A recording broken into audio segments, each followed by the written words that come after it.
El pueblo francés se moría de hambre, no tenía ni para comer porque no había harina, no había producción agrícola, estaban en crisis. En ese contexto se le ocurre a la esposa de Luis XVI, María Antonieta, decir lo siguiente: ¿no tienen que comer? Pues que coman pastel.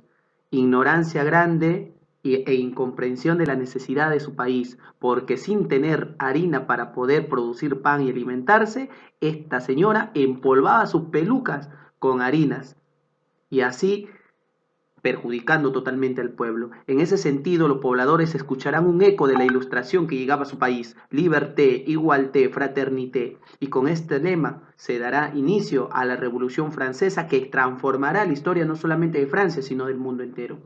Pasemos a verlo. Revolución Francesa, profesor. Hábleme cuál es la definición. Proceso de lucha radical, es decir, que quiere acabar con la raíz del problema, quiere destruirlo todo para transformarlo y convertirlo en algo nuevo. ¿Dirigido por quién, profesor? La burguesía. ¿Quiénes son la burguesía? Son los grupos que tienen mayor poder económico, pero no tienen poder político. Entonces, como le falta el poder político, quieren adquirirlo. ¿Cómo? Derrocando a los que tienen el poder. ¿Quiénes son los que tienen el poder? Los señores feudales, los reyes, los zares, etcétera. Por ende dice: proceso de lucha radical dirigido por la burguesía con el fin de eliminar el antiguo régimen feudal. Quieren acabar con todo ese sistema y empoderarse ahora como dueños de la nueva sociedad, la burguesía. Profesor, entonces no era una lucha popular del pueblo, campesinos, agricultores. No, es una lucha que, si bien es cierto, el pueblo se suma, pero la dirige la burguesía. Y de alguna manera se van a alcanzar diferentes derechos, porque acaba de surgir lo que conocemos como los derechos del hombre y el ciudadano. Sí se van a adquirir derechos, pero principalmente los beneficiados, la burguesía. Vayamos a ver, pues jóvenes, cuáles son las causas. Causa, profe, causas. Mira, primero políticas, luego económicas, ideológicas y culminamos con las sociales. A nivel político, el gobernante era un absolutista e incapaz. Luchito XVI no sabía administrar y simplemente aplicaba mano duro a los que se oponían y los mandaba a la Bastilla, a la prisión donde estaban pues, los prisioneros políticos. A nivel económico, profesor, hay una crisis agraria. Entonces, como hay problemas agrarios, ¿qué dice el primer estado con el segundo estado? Es decir, la nobleza y el clero junto al rey. Bueno, que hay que aumentarle los impuestos, pues, pero ¿quiénes van a pagar esos impuestos? Que paguen el pueblo, es decir, los campesinos, los artesanos y parte de la burguesía, ¿no? Pero nosotros no pagamos. Ah, una causa económica. Pero eso, causa ideológica, recuerda que ya se había desarrollado la ilustración. ¿Qué es la ilustración? Un movimiento ideológico que nos decía, pues, mayor igualdad, justicia, democracia. Entonces, esos ideales en la mente de la persona van a decir, sí, pues esto puede ser posible, intentémoslo. Y lo van a intentar, pues, porque es una causa ideológica que moverá a lo político, lo económico. Y finalmente lo social. Como siempre, pues, en una sociedad feudal piramidal, como está ahora, pero en ese tiempo era más vertical.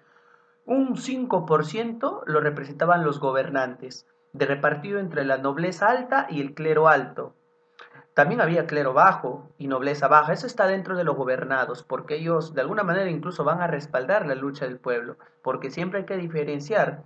Hay personas que están en la iglesia que están solamente para beneficiarse económicamente y otros quienes pues deciden apoyar al pueblo y apoyan realmente. En fin, el 5% entonces, nobleza y clero.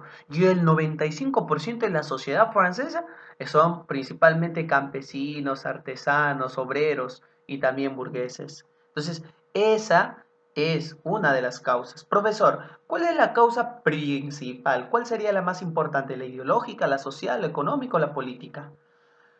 Bueno, la económica y social están vinculadas, y la ideológica y política también.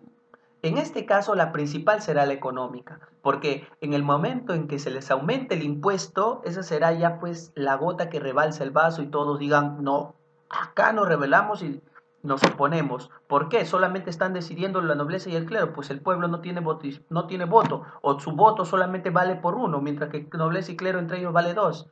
Entonces, hablemos de voto universal. Entonces, mira, ¿ve? Van surgiendo nuevas ideas que ya lo vamos a desarrollar en el proceso histórico. Vayamos a verlo. Etapas de la revolución, profesor. Bueno, este es un tema demasiado amplio, vamos a tratar de resumirlo lo más posible. Primero, dos etapas, etapa monárquica, etapa republicana. La etapa monárquica, como vemos, tiene 4 fases y la republicana vamos a ver 2. Empecemos, etapa monárquica, estados generales. ¿Qué pasó, profesor? Debido a la crisis agraria que había mencionado, dijeron hay que juntarnos todos los representantes de la sociedad. ¿Cuántos representantes habían? 3. Los representantes de la nobleza, los representantes del clero y los representantes del pueblo. Entonces, estos representantes dijeron lo siguiente: vamos a votar, ¿qué hacemos con los impuestos? ¿Quiénes deben pagar? Entonces la nobleza dice que pague el pueblo, el clero dice que pague el pueblo y el pueblo dice que paguen todos. O sea, pero eran 2 votos contra 1 porque cada uno tenía un voto. Entonces se queda inconforme con esta votación. Entonces el Estado popular o el tercer Estado llamado así convocará, se rebelará ante esta decisión y convocará una asamblea nacional. Entonces, pasamos al segundo punto, Asamblea Nacional. Acá se reúnen los representantes del tercer estado y dicen, acá vamos a realizar el juramento en este salón del juego de la pelota, ¿no? ¿Cuál es ese juramento? No nos separamos hasta dar a nuestro país, Francia, su primera constitución política. Entonces deciden eso. Muy bien, de ahí ya se pasa una asamblea constituyente, tercera etapa. Se reúnen los 3 estamentos en este periodo. ¿Por qué, profesor? El tercer estado está en el juego de la pelota. Algunos sectores del clero y de la nobleza de baja van a apoyarlo. Entonces a Luchito XVI ya lo estaban abandonando todo el país. Entonces dijo, bueno, voy a ir a intentar retrasarla, demorarla. Entonces fue con esa intención. ¿Qué hizo la población, profesor? Bueno, lo escuchó a Rey, hablaron, pero no se quedó en nada. Así que en este periodo de la Asamblea Constituyente, un grupo de pobladores conocidos como los ansculots, que son parte del pueblo, o eran como comediantes, personas pues que vivían del mundo, ¿no? Tratamundo se le llama a estas personas. Tú velos como los hippies. Ellos, junto a una gran población campesina, deciden tomar la Bastilla. La Bastilla es la prisión de los franceses, una prisión política en la cual también guardaban las armas, ¿no? El gobierno. Entonces deciden tomar la Bastilla y bueno, en esta asamblea constituyente póstumamente estos se llegan a los siguientes acuerdos. Primer acuerdo, supresión de todos los derechos feudales y declaración de los derechos del hombre ciudadano. Asimismo, nacionalicemos los bienes de la iglesia, es decir, iglesia, esto ya no es tu bienes, ahora le pertenece a todo el país. Y así pues se establece la Constitución de Francia de 1791, creándose los poderes, por ejemplo, legislativo y ejecutivo. Bueno, son algunas ideas muy específicas que le doy. Pasemos a la siguiente.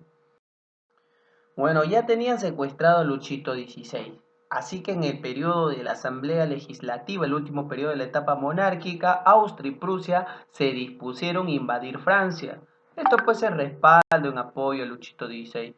Pero el pueblo dijo, nosotros somos el ejército de Francia combatieron a las fuerzas de Austria y Prusia y les ganaron. Así que continúa la revolución. Entonces pasamos a la segunda etapa, etapa republicana. Acá en la convención es el mejor momento de la Revolución Francesa porque nace un señor conocido como el incorruptible.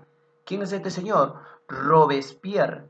Robespierre como representante de la izquierda de los jacobinos. ¿Qué pasó acá, profesor? En la etapa republicana, así como hay un congreso, se van a reunir y se van a dividir en 2 sectores. Un sector es a la derecha y los representantes se les llamará girondinos y el otro sector a la izquierda, donde los representantes lo llamarán jacobinos. La característica de los que están en la derecha era que eran personas que buscaban limitar la revolución, es decir, decían no hay que hacer muchos cambios, era la gente más conservadora, más pudiente. En cambio los de la izquierda ellos querían agudizar la revolución, querían que se conquiste el derecho completo en favor de los pueblos, es decir, que no hayan clases sociales, eliminación propiedad privada, era un sector más radical. Entonces la figura de los de izquierda va a ser Robespierre. Obviamente le dicen el incorruptible porque es una persona que nunca cambió, ni dejó, ni abandonó sus ideales. A diferencia de otros gobernantes que dicen que dan un discurso y luego al gobernar no acatan lo que ellos mismos afirmaron. Entonces, profesor, eran 750 diputados, 250 en el lado de la derecha y 250 en la izquierda. Pero por eso usted me dijo 750, si sumamos 250 más 750 son 500. ¿Y dónde está esos 250? Ah, ellos estaban en el centro, los indecisos. ¿Cómo es eso, profesor? Como habían diputados, había un grupo que no sabía a qué posición irle, entonces se quedaban en el centro. Pero eso no es una posición, simplemente son los que están vacilando, los que están dudando. En consecuencia, habían otros 250 ahí, pero ellos se movían según sus intereses, ¿correcto? Muy bien. Entonces, en este periodo, el que va a gobernar y va a sobresalir es la figura del que ya te dije, Robespierre. Ahora, este Robespierre pues va a mandar a guillotinar a Luchito XVI, a su esposa María Antonieta, quien pues gastaba y despilfarraba el dinero y se burlaba del pueblo, ¿no? Mujer que nunca había sabido lo que es la pobreza, nunca lo iba a entender tampoco.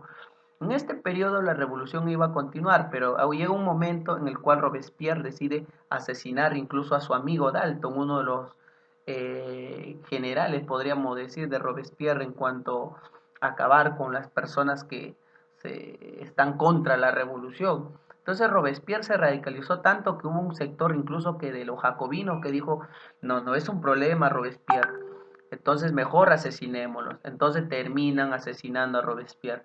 Finalmente, en la última etapa conocida como el directorio, se establece una nueva constitución, quitando algunos derechos que se habían alcanzado anteriormente y pues se da un autogolpe. Es decir, el directorio, los representantes, que ahora serían pues los girondinos, llaman a Napoleón Bonaparte y le dicen, Napoleón, invádenos porque la revolución quiere seguir, el pueblo quiere seguir luchando y nosotros ya no queremos, los representantes. Entonces Napoleón viene y da un autogolpe a Francia, o sea, elimina, limita el proceso de la revolución Bonaparte.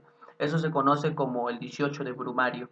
Siendo así, esto se da en 1799, con eso estaría finalizando la revolución, por la culpa de Bonaparte, a quien supuestamente lo venera, lo adora, lo quiere mucho, al cual ya lo vamos a estudiar en la siguiente clase y veremos ahí.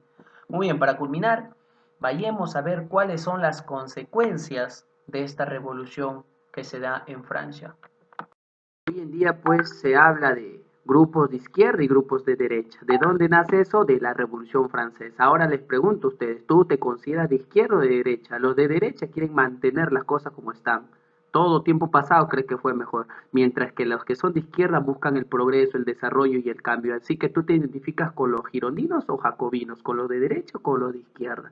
Ese es un aporte a la humanidad, porque todo el mundo hoy en día habla de derecha e izquierda, pero la mayoría dice, yo soy centro, profesor. Eso se lavan las manos, pues.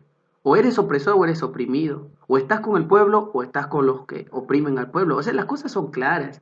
No podemos andar de indecisos, salvo cuando no conozcamos en lo que nos estamos metiendo, como ahora. Ustedes todavía son adolescentes, jóvenes, pero cuando sepas algo y veas una arbitrariedad, no puedes lavarte la mano y decir, no, yo no vi nada, no digo nada, y no, pues es una posición pareciera cómoda, ¿no? Pero es irresponsable. En la sociedad hay dos personas, los que mantienen esta y los que buscan el cambio. No hay un indeciso, porque el indeciso, el que no hace nada, está a favor, en últimas palabras, de mantener esta sociedad tal como es. Entonces, señores, esta clase nos permite comprender eso en el presente. Sería una consecuencia importante para la humanidad. Otras consecuencias, profesor, más vinculadas a la clase sería pues la abolición del régimen absolutista. Es decir, en Francia nunca más va a haber un rey, va a haber un organismo, entre comillas, democrática que va a estar representada por algunos diputados quienes decidirán la suerte del país. En fin. Siguiente, transformación del feudalismo al capitalismo. Francia todavía era una sociedad feudal. Y una sociedad feudal principalmente vive de la agricultura, pero cuando te transformas en capitalista, ya pues se generan los desarrollos económicos principalmente de la industria y crecen nuevos sectores pues a nivel económico. Entonces hay un desarrollo en la sociedad. Pasamos de feudalismo a capitalismo propiamente dicho. Nosotros en el Perú, por ejemplo, todavía no salimos del semi feudalismo en el cual nos encontramos, todavía no llegamos a esta etapa. O sea, nosotros todavía estamos antes de 1789, año en el cual inicia la Revolución Francesa.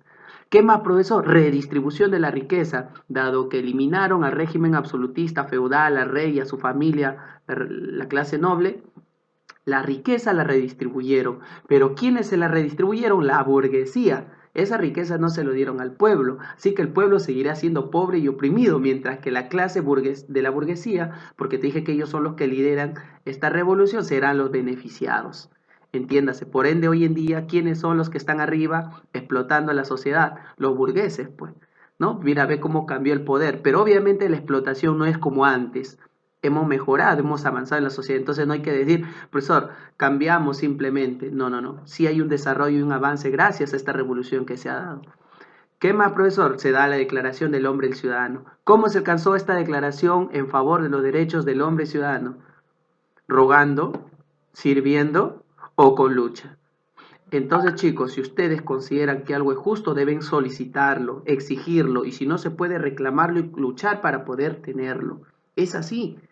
Y eso se van a dar cuenta ustedes cuando sean grandes y puedan trabajar y van a darse cuenta de la explotación que también puedan percibir. Y si en ese momento se quedan callados, lo expresan, ¿no? En fin, entonces muchos dicen, yo prefiero morir de pie que vivir arrodillado. Pensemos un poco, porque eso nos trae a colación estudiar historia. La historia nos vuelve progresistas, necesariamente, siempre que la estudiemos científicamente, porque si la estudiamos de manera memorista, leyendo datos, recordando héroes, no vamos a entender la realidad de los hechos. Por ende, estamos interpretando adecuadamente el día de hoy esta clase. Muy bien, chicos, espero sea de provecho y podamos tener una mejor apreciación de la vida a partir de lo que hemos aprendido en esta clase. Ahí lo dejamos.